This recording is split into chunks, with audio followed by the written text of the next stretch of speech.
Alors ici, je vous propose que nous apprenions ensemble comment on fait un effet skeleton, un effet de chargement moderne. Donc là ici, en fait, quand on arrive, voilà, le truc il est en train de se charger et ensuite, pouf, on a ici une carte qui se met en place.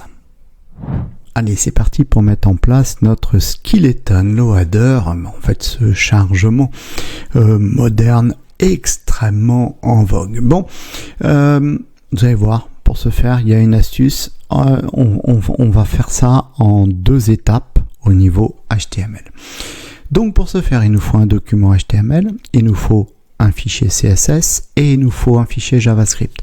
En fait, l'idée réelle, c'est ce temps de chargement, c'est quand? C'est quand on appelle une API. On appelle une API en Ajax. Il peut y avoir différentes possibilités. JavaScript offre des possibilités telles que l'objet XML HTTP request, un petit peu plus ancien. Ça fonctionne également. Le mieux étant de faire un fetch. On fera pas ça ici. On va pas faire d'appel d'API, donc on va simuler un petit programme simple en JavaScript qui nous permettra nous de pouvoir obtenir cet effet skeleton. Bon, donc là ici, pour notre fichier HTML, on va lui donner le code de base d'un document HTML5. La langue, ça sera du FR. Ici, on va écrire par exemple skeleton loader. Voilà. On va relier tout de suite notre fichier HTML à notre feuille de style et puis on va également tout de suite relier à notre fichier JavaScript. CTRL S, ça c'est vu. Bon, donc j'ai dit ça va se faire en 2 étapes. Alors tout d'abord, on va créer une boîte div, on va lui donner une classe card. Et dedans, qu'est-ce qu'on va avoir? C'est là qu'on va avoir les 2 états. On va avoir le premier état, donc quel état? Skeleton, voilà. Alors lui, c'est quoi? On va dire que lui, il sera affiché pendant le chargement. C'est ça l'idée, d'accord? Donc là ici, je mets un petit commentaire. Donc là, on fera un code HTML pour cet état et on fera un code HTML pour l'état réel, on va dire, qui lui, en fait, sera masqué pendant le temps de chargement. Alors tout d'abord, ce qu'on va faire, histoire qu'on sache un petit peu, qu'on voit visuellement à quoi ça va ressembler à la fin, on va déjà commencer par le code HTML de l'état réel. Donc là ici, on va créer une boîte div, on va lui donner une classe content état, state, voilà. Dedans, on va mettre une image. Alors pour l'image, j'ai prévu, voilà, j'ai une URL ici, donc on va appeler une API qui va nous livrer directement une petite image, voilà, comme ça, c'est plus simple. On va mettre une classe ici, et puis on va écrire dans l'attribut alt photo. Alors comment on va l'appeler? On va l'appeler Marie Dupont. Marie Dupont. Vous savez pourquoi on écrit dans l'attribut alt? Alt, c'est alternatif. Donc si l'image est cassée, ça sera écrit photo Marie Dupont, mais également pour l'accessibilité, les normes RGA. Donc en fait, une image doit avoir cette information. C'est pour les lecteurs d'écran. Bon, j'en dis pas plus. Si vous voulez aller plus loin dans l'accessibilité numérique, j'ai plein de tutos à votre disposition. Vous trouverez facilement sur mon site internet. Alors ensuite, au niveau de la classe, on va dire par exemple content image, content-img. Voilà. Ensuite, on va mettre le nom de la personne. Donc là ici on pourrait refaire une boîte div, et cette boîte div on va dire par exemple content lines, voilà, pour mettre 2 lignes au travers d'un paragraphe. Donc le premier paragraphe on lui donne une class name, et là justement on va écrire Marie Dupont. Donc là, ici, on va récupérer cette information-là, voilà. Et puis, on va dupliquer ça et on va faire une deuxième qui sera plutôt classe rôle. Et là, on va dire développeuse front-end. À condition que je sache l'écrire, voilà, développeuse front-end, CTRL-S. Alors, on va regarder à quoi ça ressemble. Voilà, pour l'instant, à quoi ça ressemble. Donc ça, c'était la première étape. La première étape, HTML. Donc, on poursuit tout de suite derrière. Maintenant, suite de la première étape, mettre ça en forme grâce à la magie du CSS. Allez, donc place à la magie du CSS pour rendre ça joli. Bon, alors ici, on va faire les bases. Hop, voilà, on va dupliquer. Les commentaires, c'est bien, hein. D'accord, mettez des commentaires, ça vous permet de mieux vous retrouver dans vos codes. N'écoutez pas les gens qui vous disent qu'il ne faut pas mettre de commentaires, c'est n'importe quoi. Donc là ici, la base, alors qu'est-ce qu'on va faire? On va juste redéfinir le sélecteur all, le sélecteur étoile, le sélecteur universel. On va redéfinir totalement notre page web. Donc en récupérant ce sélecteur là, on peut lui associer la pseudo-classe after, le pseudo-élément after, et le pseudo-élément before, voilà, de la même façon, comme ça, peu importe si jamais ces deux pseudo-éléments sont demandés, eh bien ils seront tous en marge 0 externe, marge interne 0, et la propriété box sizing, on la passera à border box. Ça veut dire quoi? C'est très simple. Ça veut dire que si vous donnez 300 px à une boîte plus un padding, donc une marge intérieure de 10 pixels, son occupation, ça sera 300 plus 10 plus 10. Si on fait box sizing border box et qu'on donne les mêmes choses, donc 300 plus un padding de 10, la boîte occupera 300, padding compris. Donc ça, c'est intéressant. Maintenant, on va aller chercher notre sélecteur body. Voilà, on va définir une couleur de fond, background color. Et ici, on va choisir, alors qu'est-ce que je vais prendre? Du F0, F2, F5, voilà. Font family, alors on va définir plutôt un sans sérif, voilà. On va centrer notre boîte.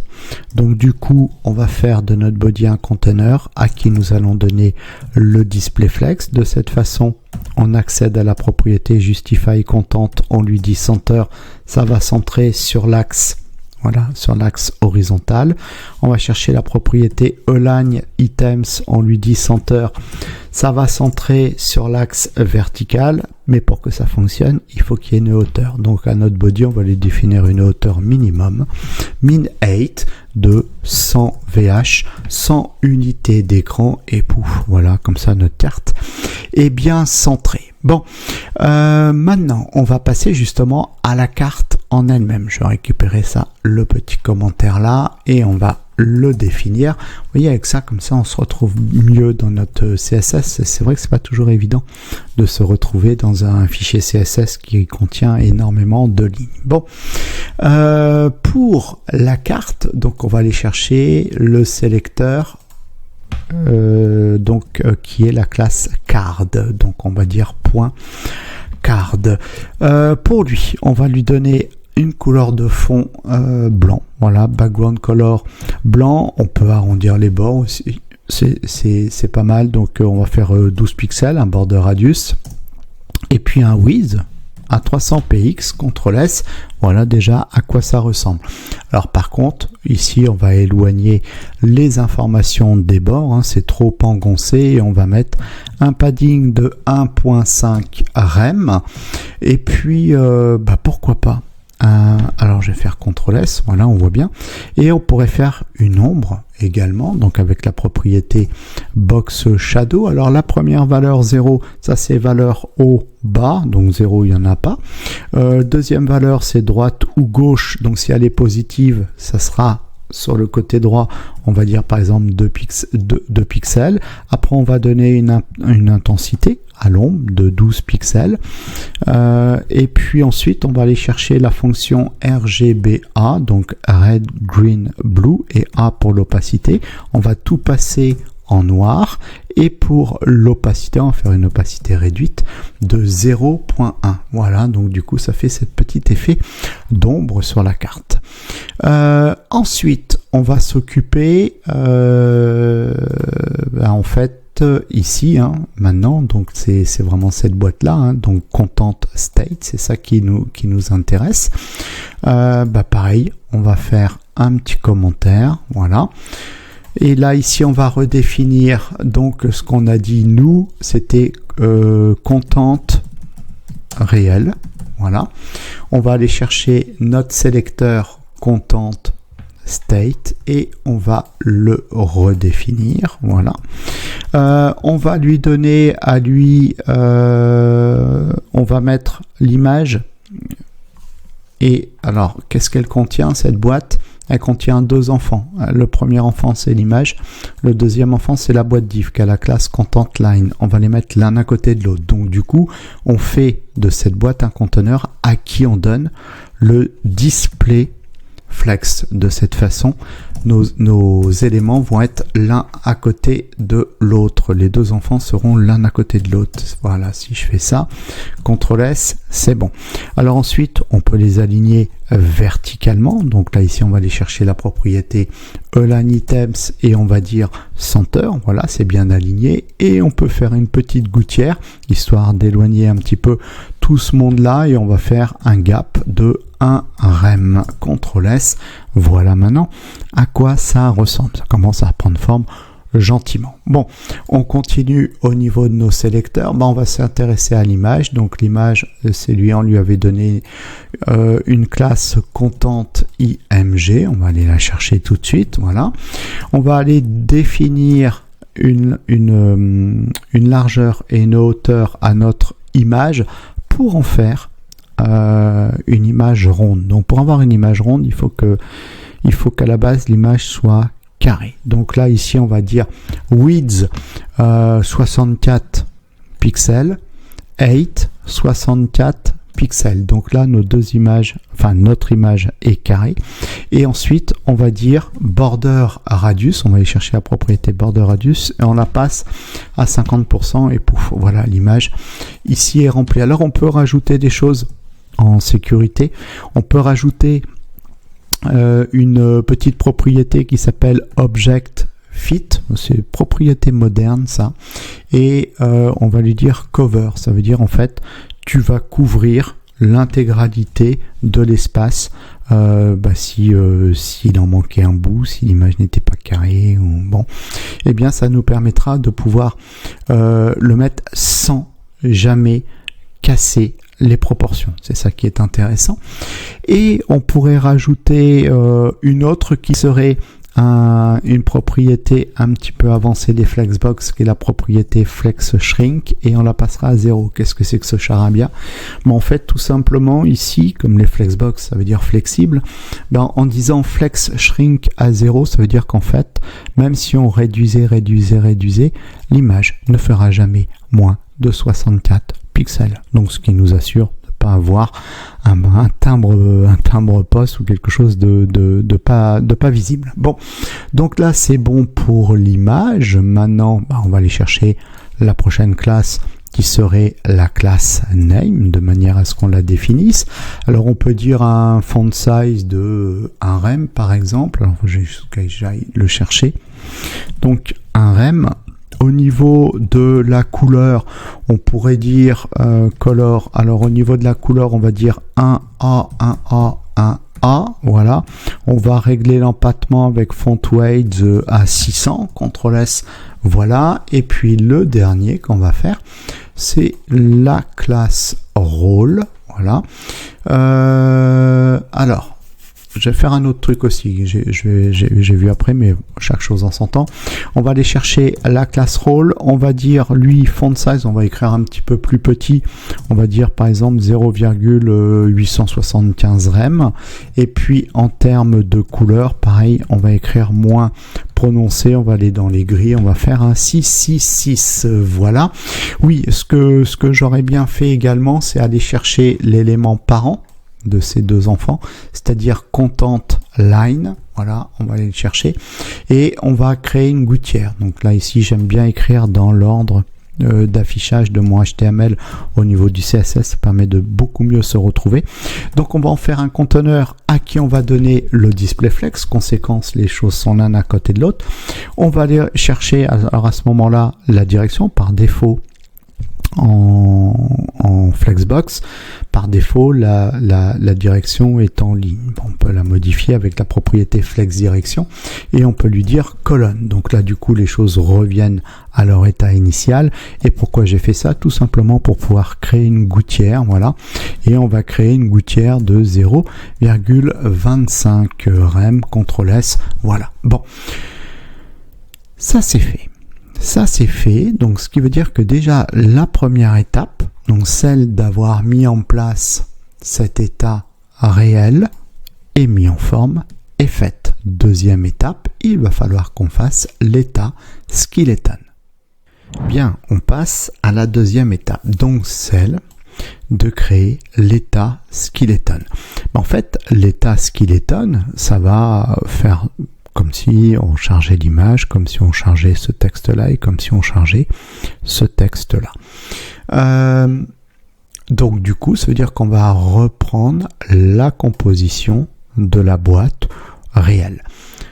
Mais on va donner d'autres classes, puisqu'on va la manipuler d'une autre façon. Donc là, ici, on va créer une classe qu'on va appeler skeleton. Par exemple state, puisque c'est l'état skeleton, d'accord? Donc là ici c'est la même chose. Ici on avait une classe content state, puisque c'était la classe de l'état réel, on va dire. Bon, après ici nous on a une image. Alors là ici on va pas mettre une image, on va créer une boîte div qui va contenir une classe générique qu'on va appeler skeleton. Voilà, donc ça va être la classe qui, enfin vous allez voir après, ça va être notre classe générique, et ensuite on va créer une autre classe qui sera propre à l'image. Voilà, donc là en fait on simule en fait cette image. Ensuite on a le deuxième enfant, c'était notre classe content line. Donc là ici il faut qu'on crée cette boîte qui est le deuxième enfant, et on va l'appeler par exemple skeleton, alors pardon, parce que je l'écris mal, skeleton line. Voilà, donc là ici on reprend la même structure. Alors ici on avait deux paragraphes, on avait un paragraphe class name et un paragraphe class role. Ici on va remettre une boîte div, on va prendre notre propriété générique, donc skeleton, qu'on a défini ici. Ça c'est pour le premier, et après on a le deuxième, donc là c'est le rôle. On va rajouter quand même une autre classe qui serait la classe line, voilà, donc qui sera commune à toutes les deux. Et ensuite on va faire une classe perso pour chacune. Pour celle-ci on va l'appeler line _long et l'autre line short. Alors je fais un peu de zèle. C'est des conventions de nommage, ça s'appelle du BEM. Là on est sur un très très haut niveau de développement front, donc je vais pas en dire plus, mais si ça vous intéresse vous pouvez faire des recherches en tapant BEM et vous verrez un petit peu, ce qui permet de faire des composants HTML réutilisables. Bon, ok, ça c'est vu. CTRL S, alors vous allez me dire on voit rien, c'est tout à fait normal puisque c'est que des boîtes div qui contiennent rien. Donc du coup on voit rien. Donc maintenant, place à la magie du CSS pour qu'on voit quelque chose de ce que nous venons d'écrire. Bien, donc à présent, il va falloir que ici, on puisse, donc dans cet état skeleton, qu'on puisse voir l'image et qu'on puisse voir les textes, mais en version cachée au final, d'accord? Pour l'instant, on les voit pas du tout parce qu'il n'y a rien dedans, mais en fait, on les verra, il y aura toujours rien dedans, mais on les voit pas tout simplement parce que on n'a pas défini de background color. Bon, et ça, on va le faire. Mais avant, ici, qu'est-ce qu'on a dit au niveau HTML? On a dit que l'état skeleton sera affiché pendant le chargement, alors que l'état réel, lui, sera masqué. Donc du coup, ce qu'on va faire, c'est que maintenant, on va le cacher. Donc ce que je propose, c'est que pour la boîte content state, on lui rajoute une nouvelle classe qu'on pourrait appeler hidden. Voilà. Et on va définir cette classe. On y va, on va aller dans notre CSS, on va aller tout en bas, voilà. Et ici, on va définir la classe hidden et on va lui dire quoi? Display none. Voilà, tu sors du flux, tu n'existes pas. Voilà, donc qu'est-ce qui nous reste à l'écran? Eh bien, il nous reste notre boîte skeleton state. Et là, on va pouvoir s'amuser avec, puisque ici, on avait créé une classe générique que j'avais appelée skeleton. Et vous voyez qu'elle est adaptée, elle est appliquée plutôt à l'image et elle est appliquée à nos deux textes. Donc, c'est-à-dire à Marie Dupont et à développeuse front-end end. Tiens, hop, ça me permet de corriger une petite faute que j'avais pas vue. Donc là, ici, on va aller chercher et redéfinir notre classe skeleton. On va remonter, voilà, donc là ici on est dans content skeleton, on va aller définir ça par là, et ici on va dire, tiens, on va aller chercher la classe skeleton, et on va lui définir un background. Donc on va aller chercher la propriété générique background. Alors ici on va faire appel à des connaissances en background, voilà, en manipulation des backgrounds en CSS. Pareil, si vous voulez monter en compétence, si vous voulez tout comprendre de tout ce qui est manipulation de background en CSS, je mettrai un lien en dessous de cette vidéo qui vous mènera à un tuto pour tout savoir sur cette propriété. Alors justement, ce qu'on va faire, c'est un dégradé. Donc, dégradé, c'est linear gradient. On va faire un dégradé linéaire. Et alors je vais venir comme ça à la ligne parce que dedans on va mettre différents paramètres. Le premier paramètre qu'on va lui dire, c'est 90 degrés. Alors ça veut dire quoi? Ben, ça veut dire tout simplement que là on va faire un dégradé linéaire qui ira de la gauche vers la droite. Voilà ce que ça veut dire. Ensuite, on va donner des couleurs de départ, on va donner une couleur intermédiaire et on va donner une couleur d'arrivée. Alors la couleur de départ qu'on pourrait donner, on va faire du gris léger, on va faire du E0, E0, E0 et on va dire qu'elle va commencer à 25%. Après, la couleur intermédiaire, donc elle, ce serait plutôt F0, F0, F0 et on va dire qu'elle sera à 50% et, pardon, attention, j'ai pas mis la virgule où il fallait, attention. Voilà, et la dernière couleur, on va reprendre E0, E0, E0, et on va dire, toi tu seras à 75%. CTRL S, regardez. Vous avez vu? Rien que ça, hein, déjà. Hein. Donc là, déjà, on vient de mettre en place, on les voit, d'accord? On commence à voir un petit peu nos états. Et là, on commence à comprendre un petit peu ce qu'on a fait, parce que c'était peut-être un petit peu obscur pour comprendre ce qu'on était en train de faire. Maintenant, c'est très très visuel. Bon, alors après, il va falloir que on va animer nos dégradés, d'accord? On va faire une animation, on va pas laisser ça comme ça, sinon ça va être tristouné, on va pas comprendre, puisque l'idée c'est de faire patienter l'utilisateur et donc il faut qu'il y ait un chargement. Voilà. Donc là ici, ce qu'on va faire, c'est qu'on va remettre un petit commentaire et le commentaire ce sera animation. Donc là, ce qu'on va faire, c'est une animation. Alors avant de faire notre animation, donc d'aller chercher la propriété animation qui va appeler une animation. Là, pareil, si vous voulez monter en compétence, j'ai un tuto également pour tout savoir comment on crée une animation en CSS. Plus j'ai de connaissances et plus c'est facile et agréable de faire du développement. Bon, ici ce qu'on va faire, c'est qu'on va aller chercher la propriété qui s'appelle background size. Donc tout ça, là, ça c'est avec les propriétés de background, hein, que c'est bien aussi de connaître. Et ici, on va lui dire en fait qu'elle aura une largeur 2 fois plus grande que ce contenu. Pourquoi ? Parce que sinon on ne verra pas en fait les dégradés qui doivent bouger en fait. Sans ça, on ne verra rien. Donc voilà, il faut absolument qu'on sorte ici notre dégradé. Donc vous voyez que là, ça l'a décalé. Bon, et là, on va aller chercher notre propriété animation. Alors, pour la propriété animation, la première chose, c'est qu'on va aller dire quelle animation on veut appeler.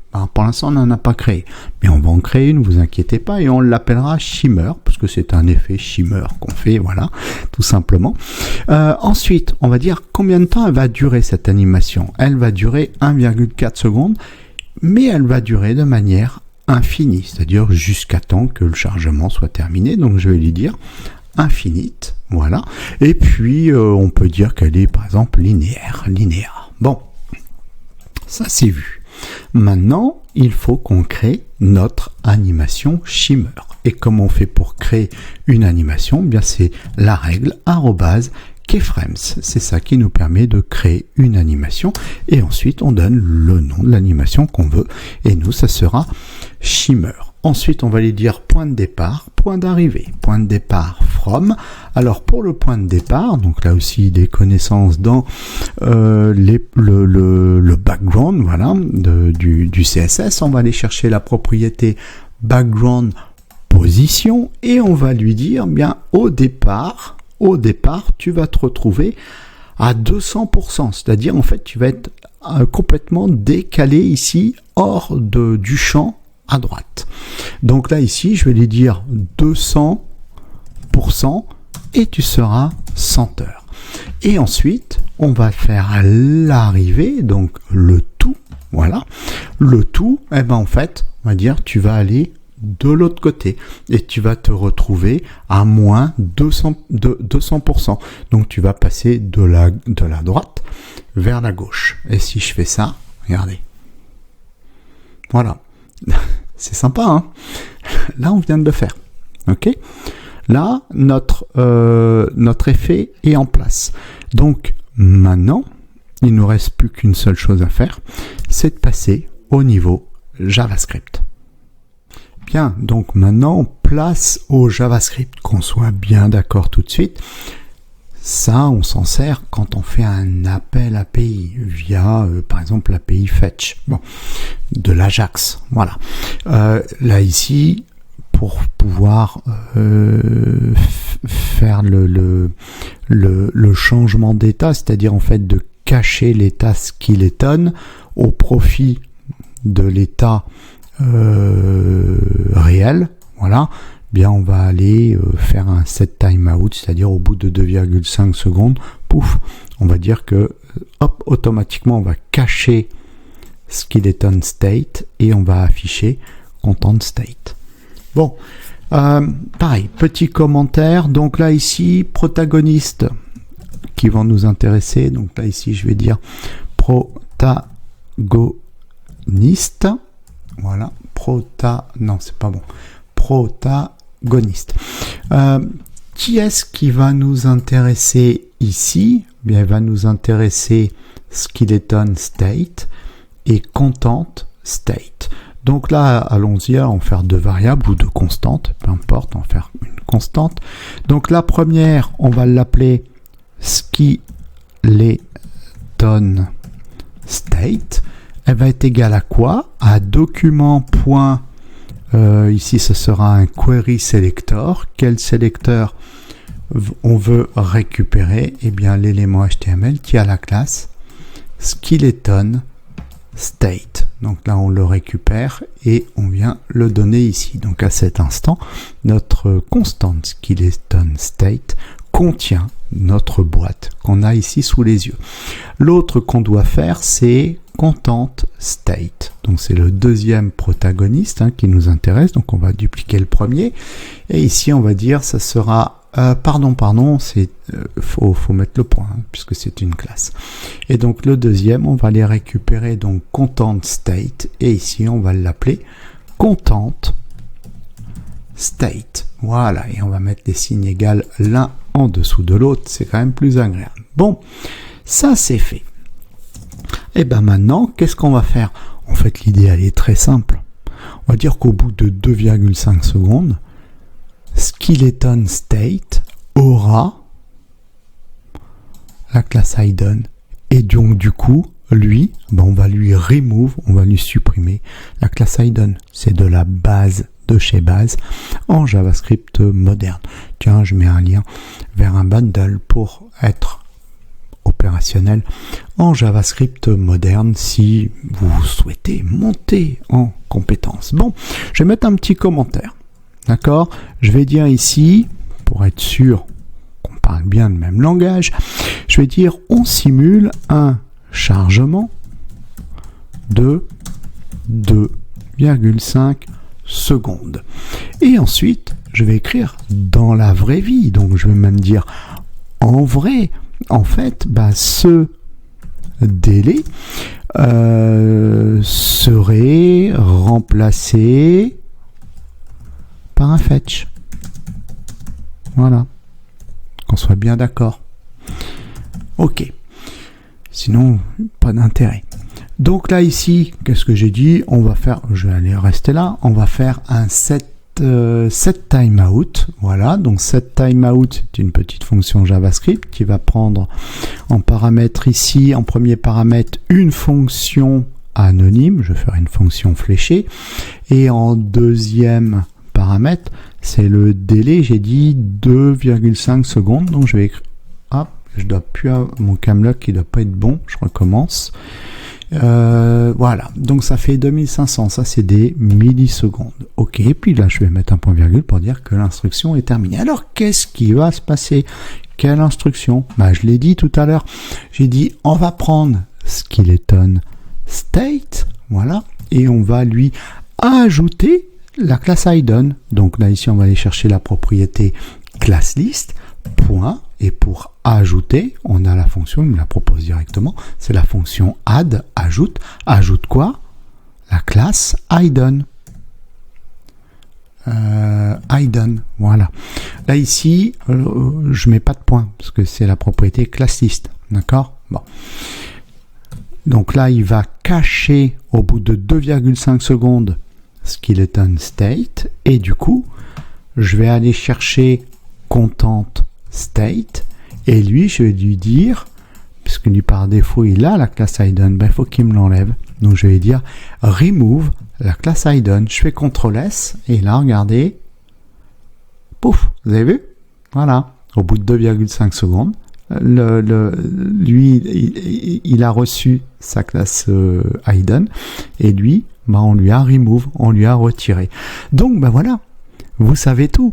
Vous savez tout sur ce super effet Skeleton Loader. Voilà, après vous pouvez l'appliquer à n'importe quoi. Voilà, il suffit de prendre exactement ce que je viens de vous montrer pour pouvoir vous amuser avec tout ça. Donc tuto terminé, j'espère qu'il vous a plu. Petit pouce vers le haut, un petit commentaire, abonnez-vous et on se retrouve pour la suite des aventures.